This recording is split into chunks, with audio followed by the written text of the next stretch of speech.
Alors, aujourd'hui, on commence par la mélacha de semer. Vous n'aurez pas déjà dit non. Donc, on commence par la mélacha de semer. Et parce que dans la Mishnah, la mélacha de semer, elle vient avant la mélacha de labourer. Pourquoi? La Gemara nous dit, d'Afaïm Gimel Amudbet, dans la Masachet Shabbat, elle nous dit que le Tana de notre Mishnah, il se trouve en Eretz Israël. Et en Eretz Israël, étant donné que la terre est un peu dure, pour pouvoir la ramollir, eh ben, il faut semer. Quand vous semez des graines, ça ramollit la terre, comme si vous l'aviez arrosée. Et donc, c'est pour ça que le Tana, il a rappelé d'abord la mélacha de semer, avant la mélacha de labourer. Ça ramollit la terre, c'est un phénomène ça, hein? biologique. Oui, c'est un phénomène biologique. Ouais. Le fait de mettre des graines, ça, la terre, en fait, dès qu'il y a une graine, la terre, elle s'ouvre. Bon, il y a beaucoup de secrets là-dedans, mais c'est Hazak. Ben oui. C'est pas mal. C'est pas mal. Hazak. Et donc, on continue. Alors, la mélacha de semer, à balai. Tu es avec nous? Hazak. La définition de la mélacha, c'est quoi? Toute action rattachée à la terre qui permet de faire pousser un arbre ou une plante, ou également de permettre aux fruits de mûrir. Pourquoi?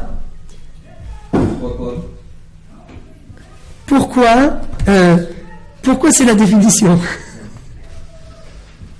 Pourquoi?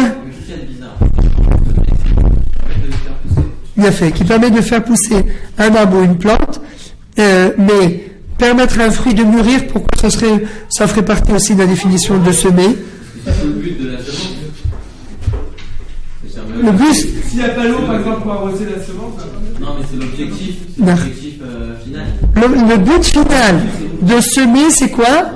C'est d'obtenir. Même si le fruit, vous me suivez? Même si c'est pas semé directement comme sur la photo, parce qu'ici, a priori, de quoi on parle? De semer dans la terre. Mais vous allez me dire, d'accord, mais quel... Que de jeter un grain avec, par exemple, on a une clémentine, on jette un grain, on le crache, ça s'appelle semer. Khazak, ça peut être un problème. On n'a pas le droit de le faire dans un boustan. Genre, jeter s'il y a de la terre, genre, on a un grain de clémentine, on le jette dans la terre. C'est la shmita. C'est vrai, mais non, mais on a le droit quand même. Pourquoi? Parce que tu n'avais pas d'intention de faire pousser quelque chose. Ouais, mais on sait que ça va pousser. Non, c'est pas obligatoire. C'est pas obligatoire. Maintenant que vous nous avez dit ça, on sait que ça va pousser.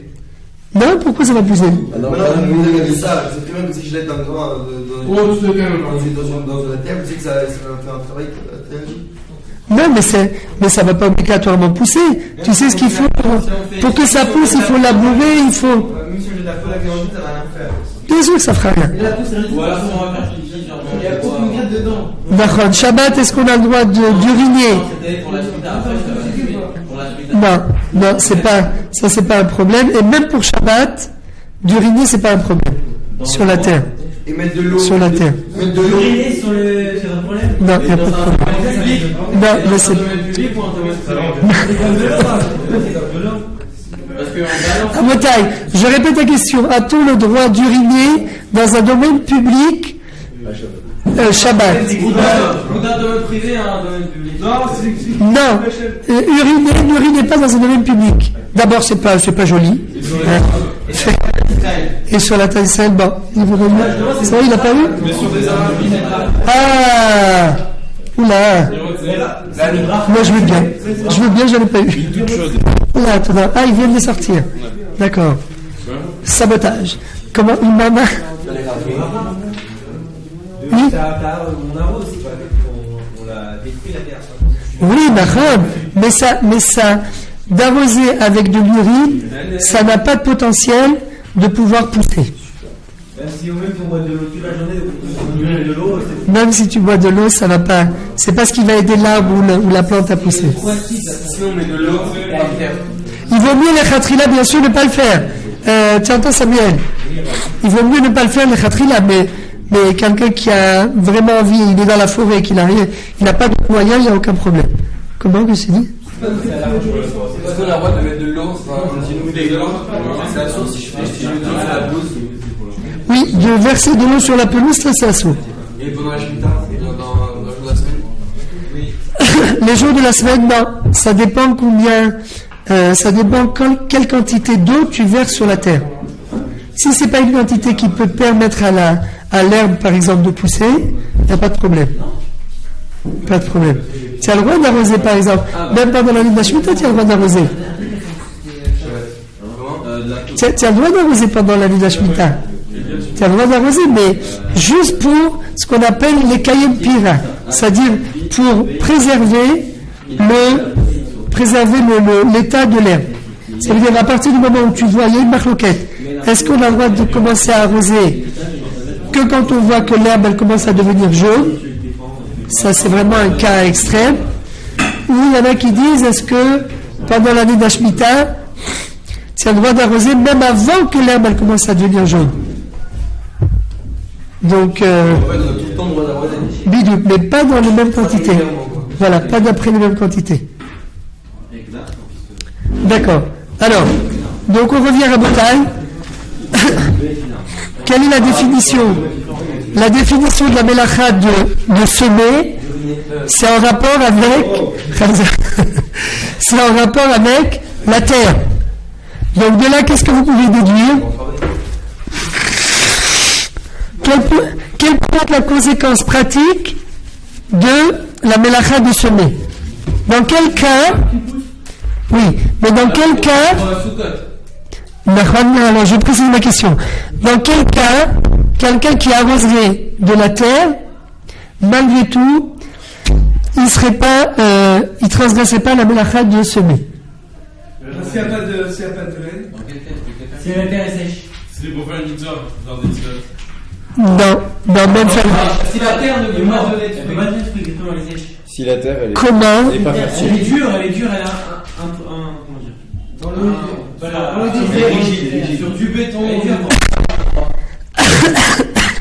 Par exemple. C'est plus de la terre, c'est du béton, c'est de la terre. Oui, mais imaginez-vous que vous ayez un petit pot de fleurs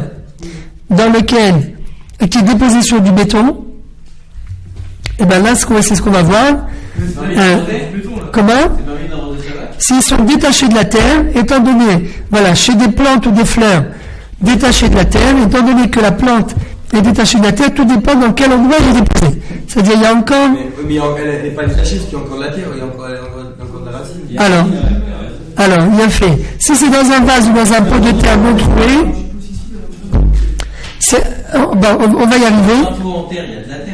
C'est vrai qu'il y a de la terre, mais étant donné que le pot, comme tu as dit, il est détaché de la terre, le pot, il est posé sur du béton.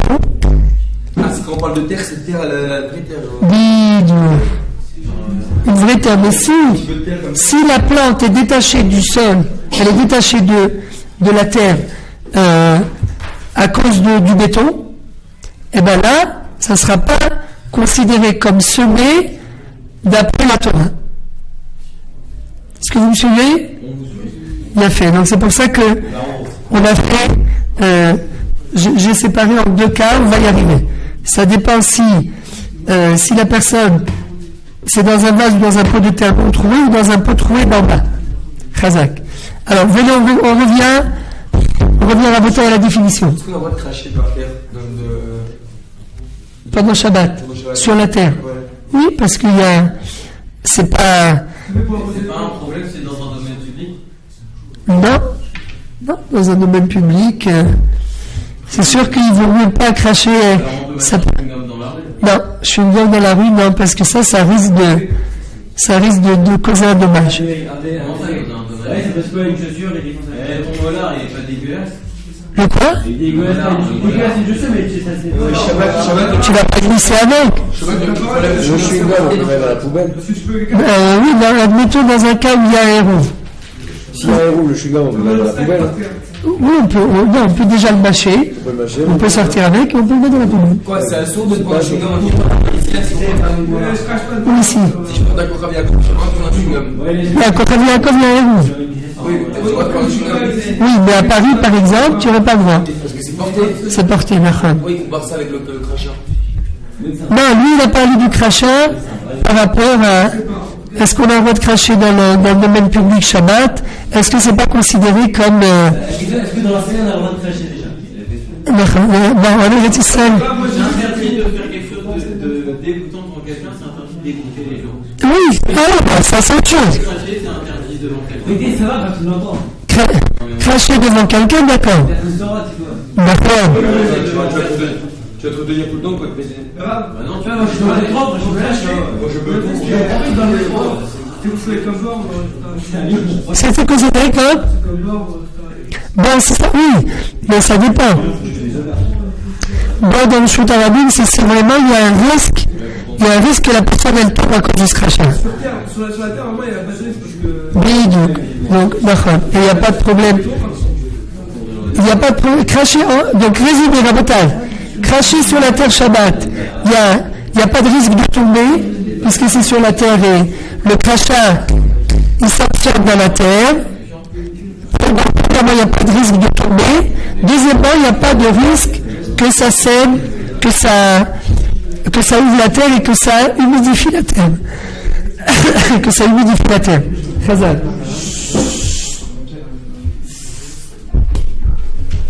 Khazal. Alors, donc on revient à la définition, Rabotai. Oui, ça va très vite. La définition de la melacha de semer. Donc c'est toute action qui est rattachée à la terre. Donc si c'est une action qui n'est pas rattachée à la terre, là ça sera pas interdit. Ça sera pas interdit du coup sur le plan toranique, mais ça sera interdit sur un plan des rabbanan, sur un plan rabbinique. Donc toute action, et donc parfois il peut y avoir parfois ça peut permettre, il y a certaines conséquences pratiques à cette définition. Si c'est pas rattaché à la terre, eh ben, on pourrait, comme on va le voir, comme des fleurs dans un vase ou dans un pot de terre qui n'est pas trouvé, ça sera interdit que des rabbanan. Alors, on reprend la définition. Quoi qu'il arrive, dans un vase, on va pas mettre de l'eau. Alors justement, on va y arriver. Mettre des fleurs dans un vase, vous allez voir que il y a certains cas où c'est autorisé Shabbat. On avait excité pour les maintenir avec l'arbre, ça marchait. Khazak, tout à fait. Exactement, c'est ce qu'on va voir là dans 2 minutes. Dites-moi, est-ce que, parce que c'est tellement intéressant, on verrait bien quand même. Ouais, non, la notion de bitachon. Non, on pense comme ça, genre, sur le bitachon envers Dieu. Khazak. Non, et voilà, et je voulais savoir, moi, par exemple, est-ce que c'est grave si moi, par exemple, j'ai un bitachon envers Dieu et que ce bitachon est au contraire de la logique humaine? Est-ce que je suis fou ou est-ce que j'ai raison d'avoir ce bitachon? Le bitachon, c'est toujours l'inverse de la logique humaine. Voilà. C'est. Par exemple. Par exemple, tu arrives au bac, Bitachon. tu as travaillé, tu veux Ah non, ça je peux Non, pas. ça non. tu 100%, genre. Ah, non, mais nous, il faut faire les chenilles, il faut faire l'effort, non? Tout à fait. Non, tu as travaillé 60%. Logé dans la rue. Genre, moi, par exemple, je peux pas le laisser chez moi, ça veut dire le garder. Et je le laisse dans la rue. Et que je dis, voilà, Dieu, il veut veiller, ça va, personne va me le voler. Je suis un fou. Ça, c'est pas du bitachon. Oui, bien sûr. Parce que le bitachon, c'est dans les règles de l'art. Il faut que tu respectes. Si tu t'es porté atteinte toi-même, tu peux pas après accuser Akadosh Baruch Hu de t'avoir endommagé. J'ai tellement confiance en Dieu, je sais que celui qui m'aura pas me le. Oui, mais si à la fin on te le vole, c'est ta responsabilité. Il fallait pas laisser. La Torah, elle te dit, il faut prendre soin de ses affaires. Mais par contre, quelqu'un qui a pris soin de ses affaires, il a fermé la porte, et il monte en mire, et il a peur à chaque fois qu'il soit cambriolé, eh ben ça, c'est un manque de confiance en Dieu. Parce que tu as fermé la porte, tu as fait ce qu'il fallait, ça y est, lâche. Oui. Avoir peur à l'armée. Alors, avoir peur à l'armée ou à la guerre? Avoir peur à la guerre, ça c'est autre chose. Pourquoi? Parce qu'à la guerre, Khazak, ça c'est une très bonne question. Ça veut dire c'est un manque de confiance si moi par exemple je ferme ma porte à clé fait, et genre, à chaque fois je dis, ouais, c'est genre qu'on voit. Oui, bien sûr. Bien sûr que c'est un manque de confiance parce que tu as fait ce que tu devais faire et malgré tout tu continues à avoir peur. Moi par exemple, si on a un mois, j'ai un cadenas. C'est-à-dire que j'ai un manque de confiance en Dieu si je mets un cadenas. Non, tu dois mettre un cadenas parce que bon, c'est pas. C'est comme la porte, je viens ferme. Ouais, mais on est dans une yeshiva. D'accord. C'est vrai que tu es dans une yeshiva. Tout le monde faisait avec sa propre conscience. Non, mais toujours en ligne de vol. D'accord. Il faut toujours. Vas-y. J'ai une question, c'est si on a fait tout ce qu'il fallait et qu'on s'est quand même fait voler, quand. Ça, c'est la volonté de Dieu. Justement, c'est ça la question, c'est à ce moment-là, c'est. En gros, on arrive à un moment, c'est où c'est la volonté de Dieu, ou c'est notre faute. Mais comment on sait quand c'est la faute de Dieu? C'est jamais la. Dieu, il fait pas de faute. C'est jamais la faute de. Il faisait des fautes, mais d'un côté, tu dis, tu peux pas dire que c'est la faute de Dieu, et de que tu dis, c'est jamais sa faute. Donc, il y a un moment où ça bloque. Khazak. Alors, je vais vous répondre à travers la paracha de Mishpatim. On n'est pas encore arrivé dans la paracha de Mishpatim, mais Khazak, c'est vrai. Alors, je vous dis en 2 mots et après on revient à la Melachat Semé parce qu'à ce rythme-là, on va terminer la Melachat Semé à la fin de l'année et on a d'autres choses à faire. En 2 mots. C'est un dortoir? C'est un petit dortoir. Sur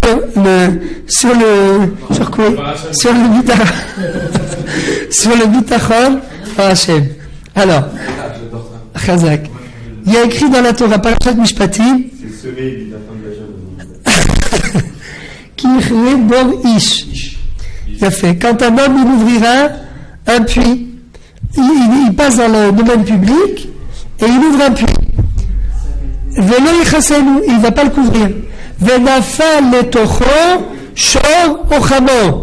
Et voilà que ce qui devait arriver est arrivé. Il y a, à cause du puits que j'ai creusé dans la rue, il y a un âne ou un taureau qui tombe. Comment? Non. Vamet, Shalem et Shalem Baalabo.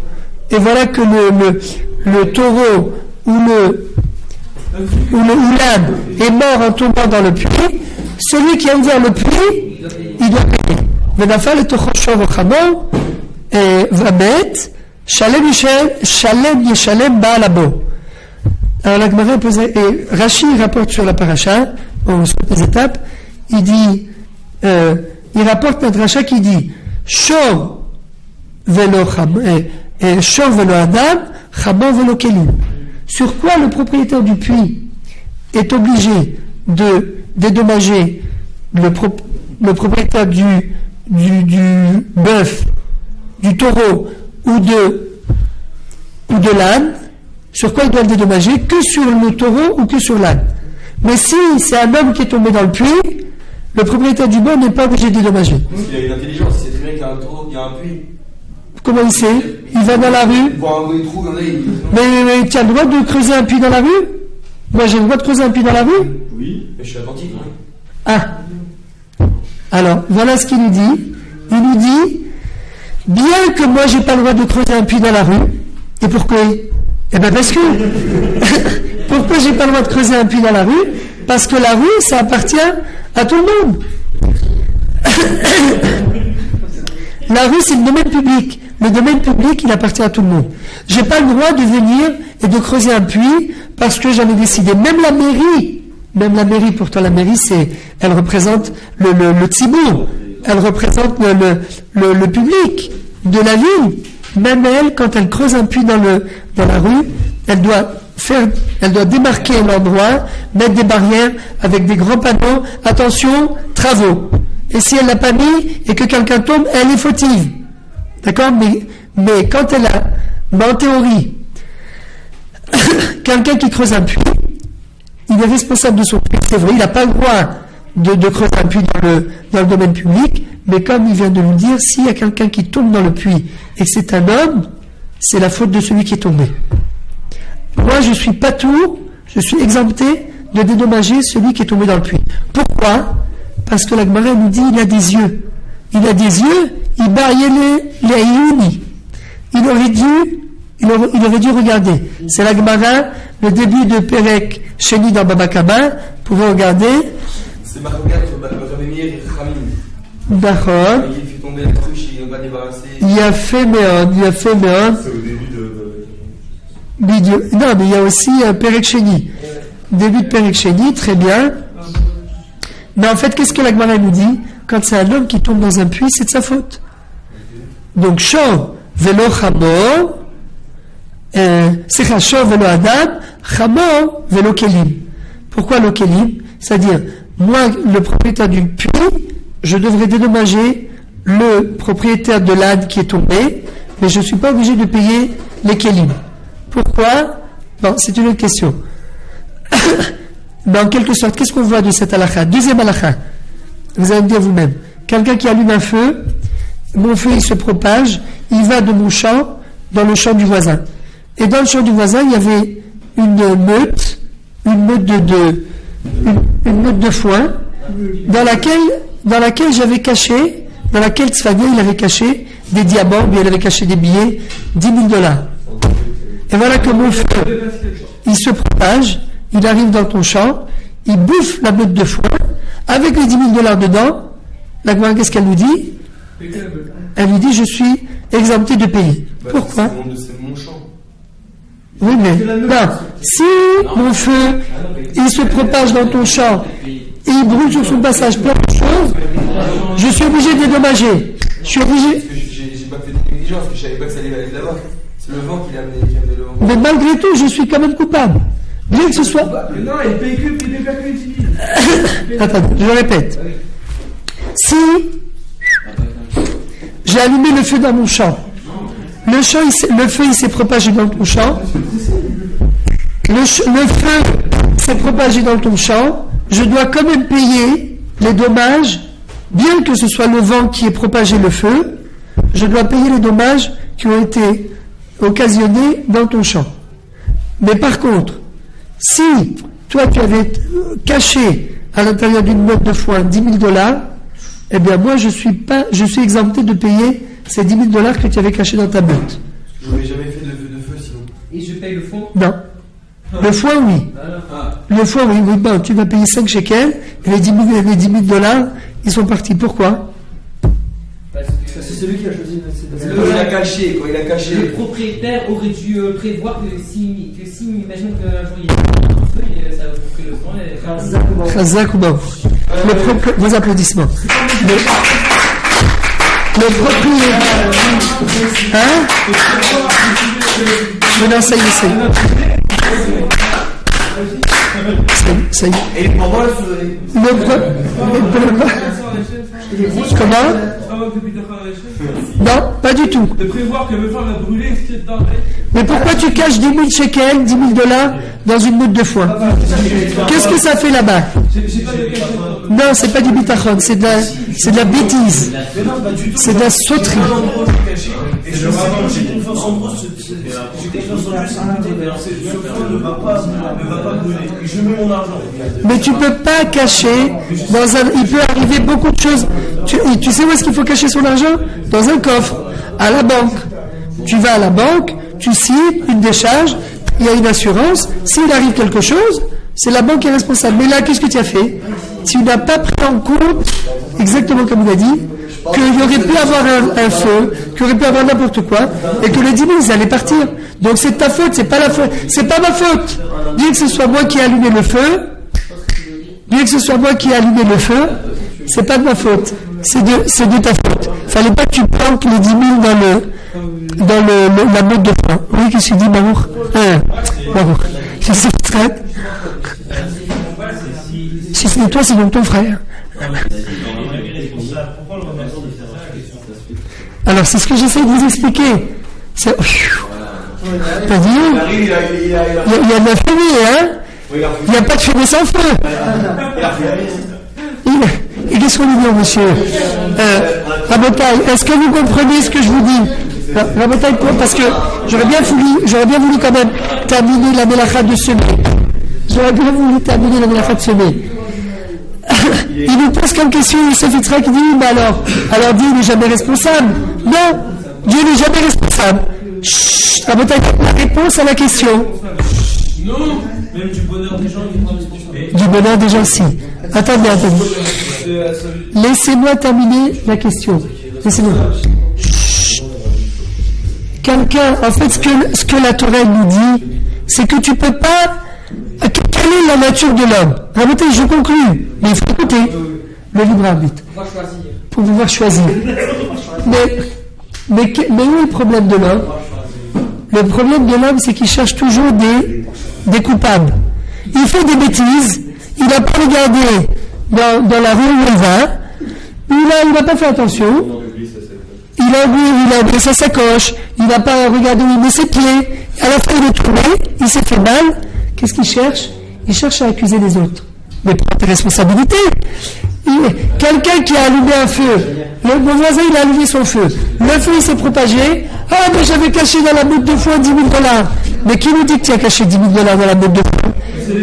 Prends tes responsabilités. Tu n'as pas le droit d'être frivole et à la fin de venir et accuser Dieu et dire ah mais c'est la faute de Dieu. C'est Dieu qui dirige tout.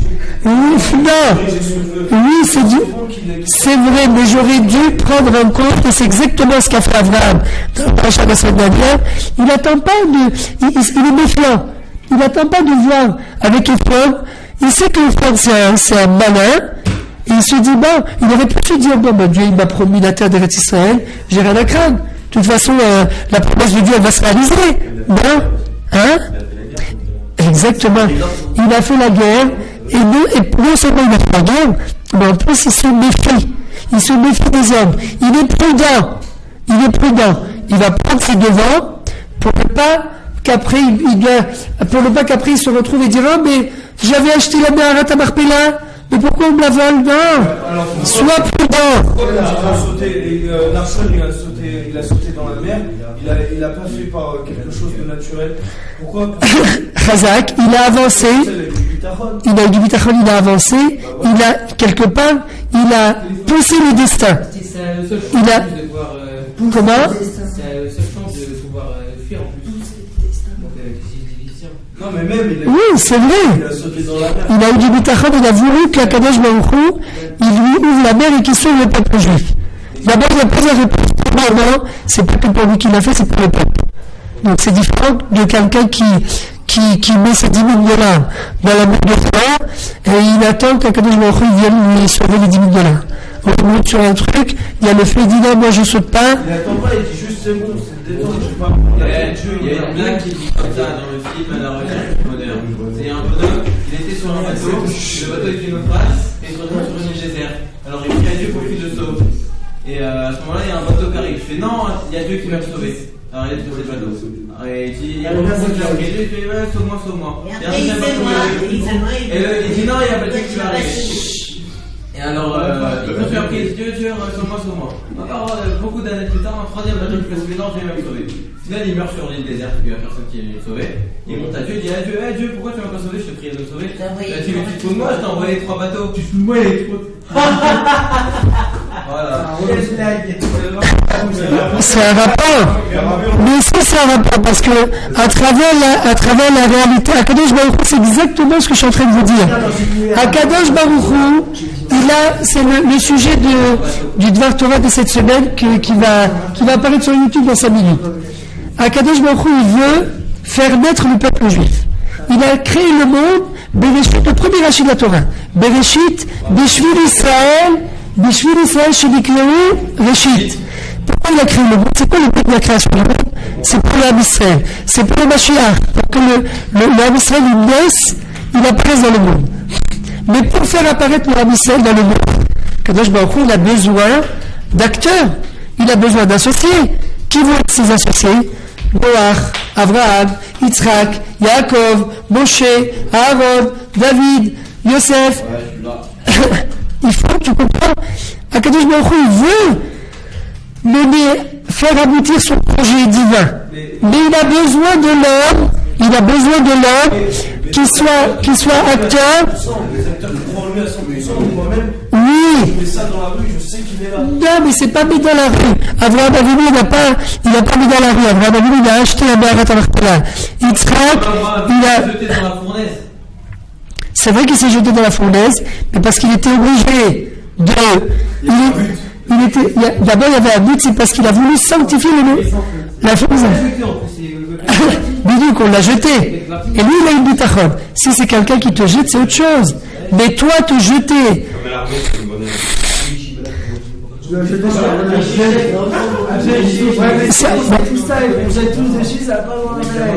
Non, ça c'est pour sanctifier la mort de Dieu. Mais ça n'a pas d'intérêt. Ça n'a pas d'intérêt de ne pas être prudent et après de s'en prendre à Dieu. C'est exactement ce que nous dit la paracha de Mishpati. Elle nous dit très souvent, l'homme il cherche à accuser quelqu'un. Il cherche de comprendre. Alors que c'est lui en fait qui n'a pas suffisamment de responsabilité. Il aurait dû se couvrir. Tu t'es pas couvert, tu as attrapé froid. Kol bidei shamayim, chutz mitzidim upachim. Quelqu'un qui attrape froid, c'est pas faute de Dieu. C'est ta faute à toi, il fallait te couvrir. Tu peux pas venir après dire à Dieu, ah mais pourtant j'ai eu le bitachon et j'ai attrapé froid. Non, il fallait se couvrir. C'est vrai, c'est ce qu'il dit le Ramban. Il dit, quelqu'un qui est non-stop collé à Dieu, il y arrivera vraiment rien. Le problème, c'est qu'on n'est pas toujours collé à Dieu. Qui dit Chachad Bafarateu, Asagamiu, qui ada Shemi. Chez qui vont se réaliser toutes les promesses qu'il y a écrites dans le Yoshem Beseter Elion, chez quelqu'un qui est collé non-stop 24 heures sur 24 à Dieu. Ça, c'est vrai. Mais le problème, c'est qu'on n'est pas toujours collé. Et donc, c'est pour ça qu'il faut prendre ces mesures. Ce que je veux dire par là, c'est que quand un homme traverse la rue, s'il se fait renverser, il doit prendre ses responsabilités. Ça, je suis d'accord, mais. S'il est passé ouvert. Non, mais ce que je pense, c'est que s'il évite la voiture, vous allez me dire, un juif, à ce moment-là, il remercierait Dieu. Il ne devrait pas remercier Dieu, il devrait remercier ses réflexes. De la même manière, tu ne me dis pas Dieu quand il se prend la voiture, il devrait remercier lui-même à la place de remercier Dieu. Ça, je ne comprends pas. Chazak. Le truc, c'est que quand si quelqu'un après si quelqu'un après ses distances, il a été prudent, et malgré tout, la voiture est venue, elle allait renverser, là, il y a une intervention divine. C'est-à-dire que ça ne dépend pas que de mon investissement. Il y a eu une intervention divine. La Kadosh Baruch Hu est venu, il t'a sauvé à ce moment-là. Parce que d'après toutes les règles de la nature, la personne, elle aurait dû passer quand la voiture est passée. La Kadosh Baruch Hu est venu, il a ouvert les yeux à la personne, et il a au conducteur, et il a évité, il a empêché le conducteur. J'en peux plus, mais là, j'ai plus de voix. Pourquoi on dit pas que c'est le conducteur qui a eu un réflexe, qui a changé de. Parce que quand il arrive quelque chose comme ça et que la personne elle évite de mourir, ça peut être qu'une intervention divine. Ça peut être qu'une intervention divine. Quoi? Quand quelqu'un il évite la mort, c'est une intervention divine. Alors que.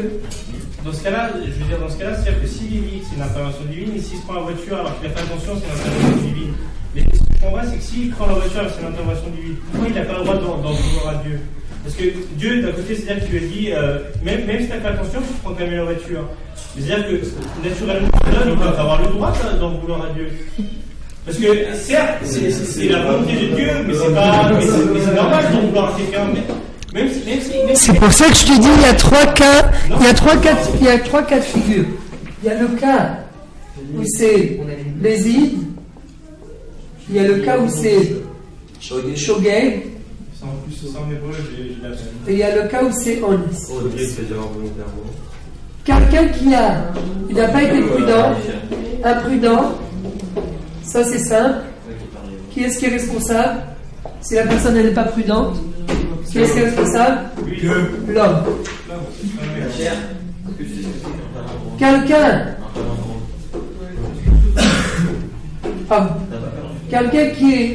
il a été prudent. Il a été prudent. Et malgré tout, il a été prudent, mais malgré tout. Non, c'est-à-dire, il n'a pas été imprudent, mais il n'a pas été assez prudent. Là, il n'a pas été du tout prudent. Il a été imprudent complètement. C'est l'homme. Là, il n'a pas été assez prudent. Quelqu'un qui n'est pas assez prudent, c'est la faute de qui? De l'homme ou de Dieu? Il n'a pas été assez prudent. De l'homme. Il n'y a que quand c'est. Il a été prudent. Mais c'est très la faute prudent. de Dieu qui lui a pas mis dans la tête d'être prudent. Non. Mais si. Non, c'est ta faute à toi. C'est C'est ta faute à toi. Il fallait pas. La preuve que c'est de ta faute à toi, il y a une Gemara qui s'appelle Masechet Makot. Il fait tomber le truc. C'est-à-dire Meshougé. Quelqu'un qui a, pas seulement un korban, quelqu'un qui a, tu m'entends, Yosef Yitzhak? Quelqu'un, écoutez-moi. 2 minutes parce que j'ai pas fait Bricha et je dois y aller. On va le faire tout de suite. Quelqu'un qui n'a pas été assez prudent. Il est rentré dans une forêt. Il s'est mis à couper du bois avec une hache. En bataille, vous me dérangez. Il n'a pas été assez prudent avec la hache. Il est venu pour couper du bois. Et voilà que la hache, il est parti, elle a tué quelqu'un. Quel est ce dit? Non, c'est pas honnête, c'est Shogeg. Bien sûr. Quel est le dit de cette personne? Il aurait dû vérifier si sa hache était bien. Il aurait dû vérifier avant de. Il aurait dû vérifier, bien que pourtant dans une forêt, qu'est-ce qui va passer dans une forêt, bidou, au moment où je scie du bois? Non, malgré tout, il aurait dû vérifier. Et comme il n'a pas vérifié, il est chayav galout. Il doit aller dans une ville, le refuge, dans laquelle il va rester jusqu'à la mort du Kohen Gadol. Pourquoi? Parce qu'il n'a pas été assez prudent. C'était la responsabilité de qui? De l'homme. Par contre, s'il a été très prudent, et que là, il a été très prudent, et que là, il y a eu un accident, là, c'est la responsabilité de qui? Là, c'est Dieu, Hachem. Là, c'est Hachem. Pas de problème. Oui, mais la majorité du temps, quand est-ce qu'il y a des problèmes? C'est l'homme, mais. Quand c'est l'homme. Non, mais c'est Dieu qui dirige. C'est Dieu qui dirige l'homme. Mais si c'était Dieu qui dirigeait, quelqu'un qui a tué par inadvertance, il n'aurait pas dû aller dans une ville de refuge. Pourquoi il doit aller dans une ville de refuge? Parce qu'il aurait dû vérifier, comme il a dit, qu'il aurait dû prendre en compte tous les paramètres pour ne pas arriver à ce problème. C'est Dieu qui a créé cette situation. Non, oui, bien sûr que c'est Dieu, mais c'est la responsabilité de qui? C'est lui la situation. Vidéo. Il ne s'est pas suffisamment couvert. Non, mais j'ai des sous. Si je prends une parabole. Oui, allez-y rapidement parce que. Très rapidement. Il y a un roi, d'accord. Il y a un espion, d'accord. Il envoie l'espion, d'accord. Et le roi, pour sauver, on va dire, plusieurs milliers de personnes, il sacrifie l'espion, c'est-à-dire qu'il laisse l'espion se faire torturer par un royaume ennemi. Ok? Par qui? Par un royaume ennemi. Oui. L'espion. Même si c'est bien, c'est-à-dire que parce qu'il s'est fait torturer, il y a beaucoup de gens qui ont été sauvés. Donc il y a une idée qui est beaucoup plus grande que sa propre survie à lui. Mais il a comme le droit d'en vouloir au roi parce qu'il a été torturé, etc. C'est là ce que je question, c'est que quand on prend quelque chose sur la chaîne, nous on n'a pas le droit de lui en vouloir, alors que techniquement on devrait avoir le droit. Parce que même s'il y a une idée qui est plus grande derrière, c'est-à-dire que notre propre vie à nous, une idée qui est plus grande derrière, vu que notre vie elle a été touchée, on devrait quand même avoir le droit de lui en vouloir. Alors, c'est ce qui est très partageant sur le moment de la main, mais tu sais qu'après, c'est tes dents elles sont plus belles. Alors, pas tes dents, les dents de tout le monde, c'est pas tes dents à toi. Khazak. Alors, je vais vous répondre une réponse qui ne va pas vous plaire. Khazak. Qui est-ce qui t'a donné la vie? C'est Dieu. Si. C'est ma mère, pas Dieu.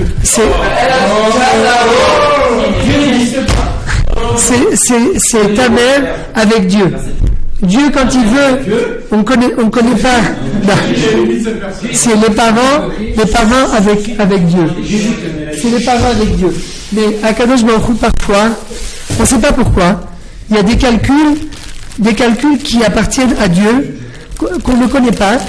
Et parfois, pourquoi il y a des gens, des gens qui meurent, ou des gens des bébés qui disparaissent.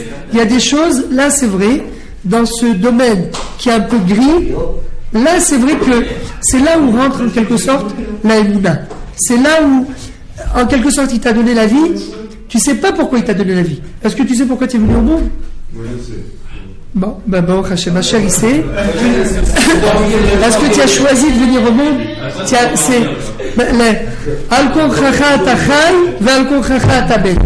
C'est malgré toi que tu vis et malgré toi que tu meurs.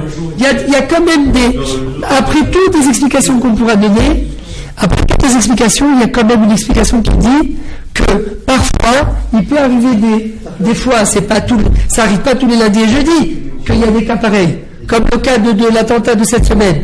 On ne comprend pas. C'est la volonté de Dieu. On ne comprend pas. Peut-être qu'il y en a qui vont dire, vous savez pourquoi c'est arrivé? Peut-être qu'ils n'ont pas été suffisamment prudents.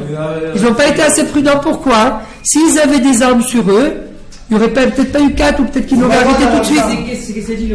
C'est peut-être pas. C'est ça c'est ça qu'il y a des gens qui peuvent dire. Il y a des gens qui vont vous dire, s'ils avaient été armés, peut-être qu'on aurait évité la chose. Et peut-être que le message que Dieu il a voulu transmettre à travers cet attentat, c'est que tout le monde doit être armé. Et qu'aujourd'hui, pour être... c'est sioniste. Non, c'est pas que c'est sioniste. Même quand quelqu'un...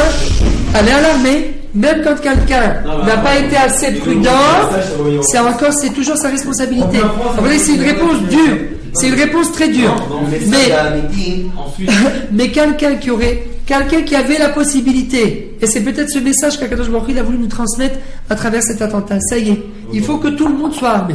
On ne peut plus faire confiance parce que l'arabe de la Macolette à côté de la yeshiva, il est rentré et comme il sait que personne n'est armé, eh ben il y a été des rafales de balles. Pourquoi? Parce qu'il sait que personne ne va rien lui faire. Pourquoi il a été là-bas?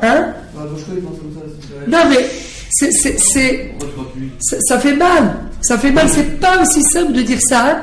Mais encore une fois, peut-être qu'ils n'ont pas été assez prudents. Et donc les cas où c'est vraiment que la responsabilité d'Hachem, ils sont très restreints. Mais c'est-à-dire quoi? C'est pourquoi Hachem il a laissé les gens pour donner un message? Pour transmettre un message que tout le monde... Il a sacrifié la vie de 4 personnes pour transmettre un message. Pour transmettre un message, mais oui. Et il a bien sacrifié 6 millions d'âmes pour transmettre un message. Ça y est, il faut qu'on mette fin à la galoute. Et c'est là où les gens ils ont dit, j'en ai marre, je pars en Israël. Autrement, ça n'aurait pas bougé. Parfois, ça fait mal pour sortir les gens de la galoute. Pour passer, pour faire prendre conscience aux gens qu'il faut s'armer et qu'il faut se défendre. Parce qu'aujourd'hui, on est à une époque où on doit se défendre. Et ben parfois, c'est beaucoup. C'est-à-dire, on n'est pas dans les comptes de Dieu. Ça fait très mal 4 personnes. Et des tzadikim comme ça, Rosh Yeshiva et tout. Mais maintenant, peut-être qu'il va y avoir de plus en plus de gens qui vont dire, écoute, bon, mais qu'est-ce qu'il y a? Je vais sortir un port d'armes. Jérusalem, il y a plein d'Arabes. Port d'armes. Il y a encore un autre message. Les gens, ils ont dit, ça y est. C'est vrai? Parce qu'il y en a d'autres qui l'ont.